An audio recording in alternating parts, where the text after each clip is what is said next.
अस्सलाम वालेकुम। मैं अयाज़ बाज़ई इस वक्त पार्लियामेंट हाउस में मौजूद हूँ। मेरे साथ ज़ाहिर काकड़ साहब मौजूद है, जर्नलिस्ट है, हमारे दोस्त है और हमारे कुलीग है। पिछले दिनों ज़ाहिर साहब ने एक वीडियो बनाई थी, उसमें इन्होंने एक बुक की निशानदही की थी जिसमें पश्तूनों के हवाले से एक डेरोगेटरी किस्म के सेंटेंसेस यूज़ किए गए थे और ये बुक ओ लेवल्स के स्टूडेंट्स को पढ़ाई जा रही थी। इस बुक के ऊपर इन्होंने वीडियो बनाई और वो वीडियो जो है वो वायरल होते होते इस ऐवान तक पहुंच गई। यहाँ पे एक सेनेटर है पीपल्स पार्टी के जमाल मंदोखिल साहब, उन्होंने इसके हवाले से हाउस में तकरीर की और वो मामला कमेटी में चला गया था। आज उस कमेटी का इजलास था और कमेटी में जो है वो इसके ऊपर डिस्कशन की गई थी। जिन्होंने ये बुक लिखी थी उनको मदऊ किया गया था और उनसे इस चीज़ पे इस्तफसार किया गया था कि आप पश्तूनों के हवाले से क्यों इस तरह के डेरोगेटरी किस्म के जो जुमले हैं वो स्टूडेंट्स को पढ़ाते हैं। इससे नफ़रत पश्तूनों के दरमियान या कौमों के दरमियान जो है वो होगी। तो इस हवाले से ज़ाहिर साहब के साथ बात करते हैं। ज़ाहिर साहब, हमें बताएं कि आज कमेटी में क्या हुआ और कौन कौन आया था कमेटी में। बहुत शुक्रिया याज बाज़ई साहब। ये किताब के हवाले से जिस तरह आपने अपने व्यूवर्स को बताया, ये बेसिकली एक किताब है, Urdu O levels syllabus B का हिस्सा है। पिछले दिनों बल्कि चंद दिन पहले इस हवाले से मैंने इस पे तफसीलन वीडियो बनाई थी। उसके बाद बिलाल मंदोखिल साहब ने इस इशू को उठाया और इस पे सेनेट के अंदर उन्होंने बात की, और जब बिलाल साहब ने बात की उसके बाद हुकूमती बेंचेस से इरफान सिद्दीकी साहब ने इस हवाले से बात की, और साथ साथ जो डिप्टी चेयरमैन है सेनेट के बलूचिस्तान से उनका भी ताल्लुक है, सैदाल खान नासर साहब, उन्होंने भी इस पे अफसोस का इजहार किया और इस इशू को जो स्टैंडिंग कमेटी है एजुकेशन की उसको भेज दिया। तो आज पहली मीटिंग थी इस हवाले से, ये बुक के हवाले से। इसमें जो फेडरल बोर्ड के सेक्रेटरी है वो भी आए हुए थे, इसी तरह जो पब्लिशिंग हाउस है उनका नुमाइंदा भी इसमें शरीक था। तो फेडरल बोर्ड के सेक्रेटरी ने सरसरन बताया कि जो राइटर साहिबा है शाजिया इस्लाम कोई खातून है, उन्होंने माफ़ी नामा भी भेजा है और साथ में ये भी कहा है कि नेक्स्ट जो एडिशन है बुक का उसमें से ये जो मखसूस सेंटेंसेस है जो पश्तूनों के हवाले से है इसको हम रिमूव कर देंगे। इसके अलावा फेडरल बोर्ड के जो सेक्रेटरी है उन्होंने ये भी कहा है कि हमने हिदायत ये सेंटेंसेस जो है उसके बारे में थोड़ा सा बताएं कि क्या क्या सेंटेंसेस जो लफ्ज इस्तेमाल हुए हैं उसमें, फिर आगे आप अपनी बात में। ये बुक दरअसल जिस तरह मैंने शुरू में बताया और आपने भी बता दिया कि ये ओ लेवल्स सिलेबस का हिस्सा है। इसमें कहीं पे भी किसी कौमियत का कोई जिक्र नहीं है, लेकिन सिर्फ एक पैराग्राफ या 1.5 पैराग्राफ जो है उसमें पश्तूनों के बारे में बताया गया है कि दरअसल में पश्तून कौम जो है वो है क्या।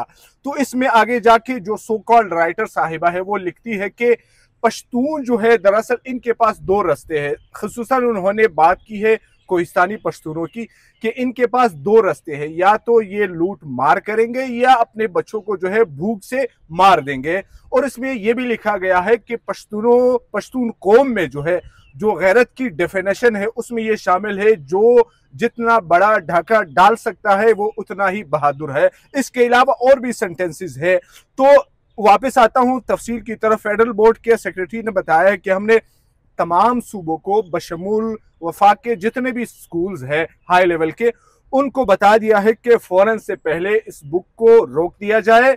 और इसी तरह उन्होंने ये भी कहा है कि सूबों की जो तालीमी बोर्ड है वो स्क्रूटनी करती है जितनी भी किताबें होती है सिलेबस के हवाले से।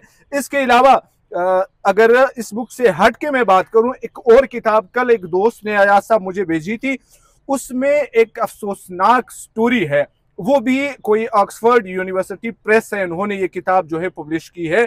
उसमें एक खाका है, एक स्टोरी है, यानी आप अंदाजा लगाइए अयाज साहब, उसमें एक चौकीदार का कैरेक्टर है और उस चौकीदार को जो नाम दिया गया है वो नाम रखा गया है हमारे इंतहाई मलंग, हमारे जो आप कह सकते हैं कि वलीउल्लाह है, एक तरह रहमान बाबा का नाम जो है उसको दिया गया है। तो बिलाल साहब ने आज की मीटिंग में पहले सबसे सवाल पूछा है कि आप सब जानते हैं कि रहमान बाबा कौन है। तो तकरीबन सब ने कहा कि हाँ जानते हैं, पश्तूनों का बहुत बड़ा शायर है, वलीउल्लाह है। तो बिलाल साहब ने कहा कि टेक्स्ट बुक्स में इस तरह की स्टोरी शामिल करना या रहमान बाबा जैसी बड़ी शख्सियत के नाम देना ये अफसोसनाक है कि नहीं है। तो उन्होंने ये बातें भी जो है वो नोट की है। बिल्कुल, ये रहमान बाबा के हवाले से मैं भी कमेटी में मौजूद था। मैंने एक बहुत दिलचस्प एक आदमी को नोट किया था, जिस तरीके से उन्होंने रिएक्शन किया, तो उस पर मैं बाद में आऊँगा। ये जो बुक के हवाले से कहा गया है कि इसकी अब हम अगले ये जो मतलब जगहों पे गई है उसको हमने रोक दिया है, ये अब आगे नहीं जा रही है। सेनेटर साहब ने जो है वो ऑनलाइन के हवाले से सवाल किया था कि जी जी। ऑनलाइन पे तो ये अभी भी मौजूद है, तो उन्होंने इसके हवाले से किस तरह का जवाब दिया था कि ऑनलाइन पे ये लोग किस तरह खत्म कर रहे हैं आपकी बुक? बात बिल्कुल दुरुस्त है। बिलाल साहब ने यह सवाल उठाया चूंकि उन्होंने शुरू में जब इंट्रोडक्शन में बताया कि ये बुक जो है ये खत्म हो चुकी है। हालांकि ये बात उनकी गलत थी। मीटिंग के बाद भी बिलाल साहब के नोटिस में मैंने ये बात लाई, लेकिन उन्होंने ऑन द स्पॉट, जिस तरह आपने कहा कि बिलाल साहब ने पूछा कि ऑनलाइन बुक जो है अब भी मौजूद है, ना सिर्फ बुक स्टॉल्स में बल्कि ऑनलाइन भी मौजूद है, आपके पास कोई मैकेनिज्म है इसको खत्म करने के लिए? तो उन्होंने कहा कि हम अगली मीटिंग में इसके बारे में बताएंगे। इसी तरह जो चेयरमैन साहिबा थी, मैं नाम भूल रहा हूं कमेटी की, उन्होंने ये भी कहा है कि ये महज मीटिंग की हद तक ये बात नहीं रुकनी चाहिए बल्कि बाकायदा राइटर साहिबा को बुलाना चाहिए। बल्कि बिलाल मंदोखेल साहब ने आज बाकायदा सरजनिश की कि वो क्यों नहीं आई है। वो बोर्ड के एक मेंबर थे, उन्होंने कहा कि कल हमारा राब्ता हुआ है।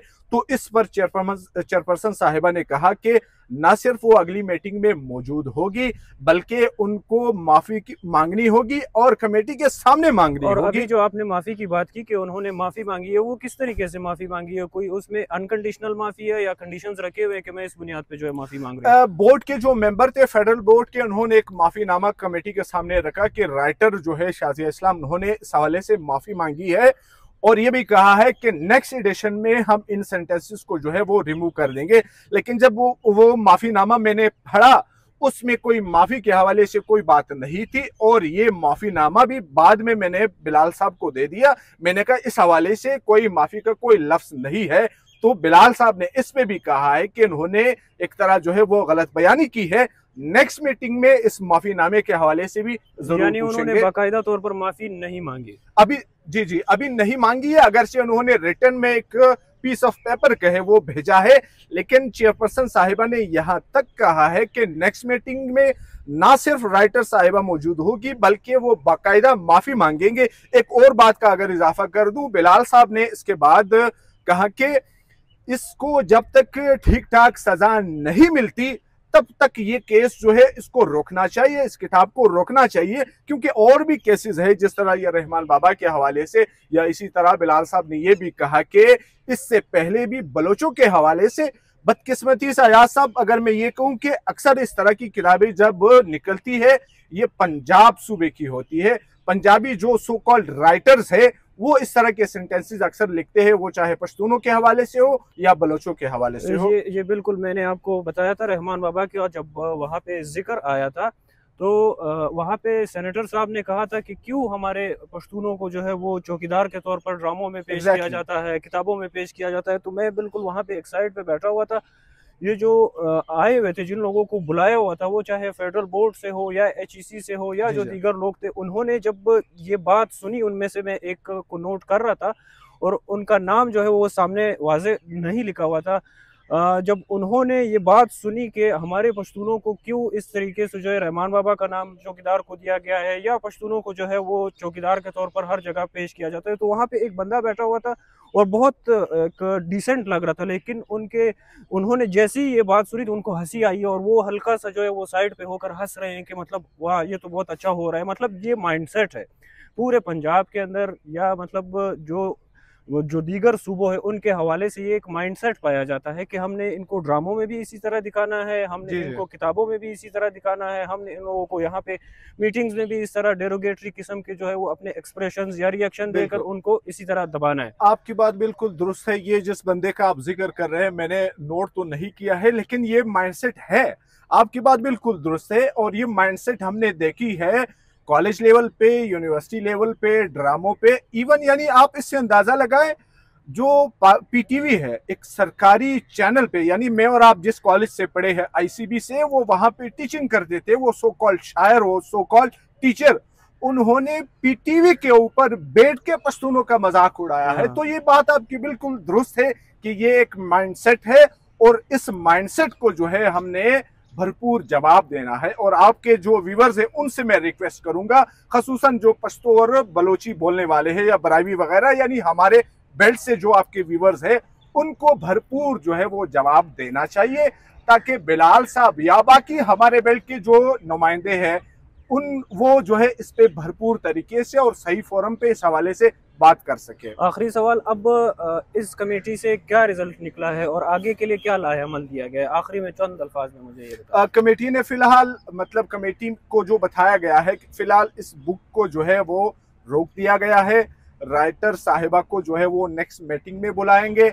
इसी तरह उन्होंने ये भी कहा है कि हमने जितने भी प्राइवेट इदारे हैं ओ लेवल्स, यानी जिन स्कूलों का ये बुक सिलेबस का हिस्सा है, उनको बकाया हिदायत जारी किए गए हैं कि आपने इस बुक को फौरन से पहले रोकना है पढ़ाने से। बहुत शुक्रिया। और मैं आप को एक उसी कमेटी के दौरान ज़ाहिर साहब भी मौजूद थे। बलूचिस्तान में जो यूनिवर्सिटीज़ है उसके हवाले से जो है वो फाइनेंशियल क्राइसिस जो वहाँ पे चल रहे हैं, चाहे वो ब्यूटम्स यूनिवर्सिटी को हो या यूनिवर्सिटी ऑफ बलूचिस्तान हो, सरदार बहादुर खान यूनिवर्सिटी हो, उसके ऊपर भी वहाँ पे बहस हुई, सवाल जवाब हुए वहाँ पे।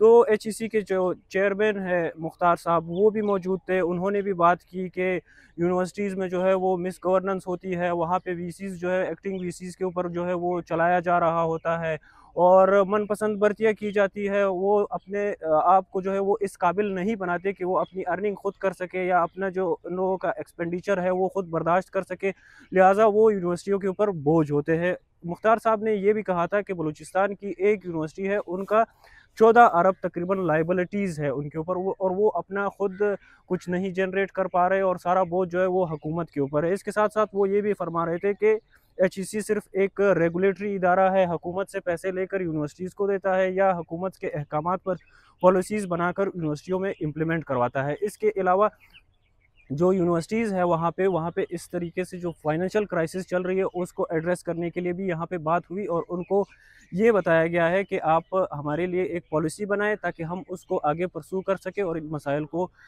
हल कर सकें। फ़िलहाल के लिए इतना ही, बहुत शुक्रिया। अगली वीडियो में आपके साथ मुलाकात होगी। ज़ाहिर साहब आपका भी बहुत शुक्रिया। बहुत बहुत शुक्रिया। शुक्रिया।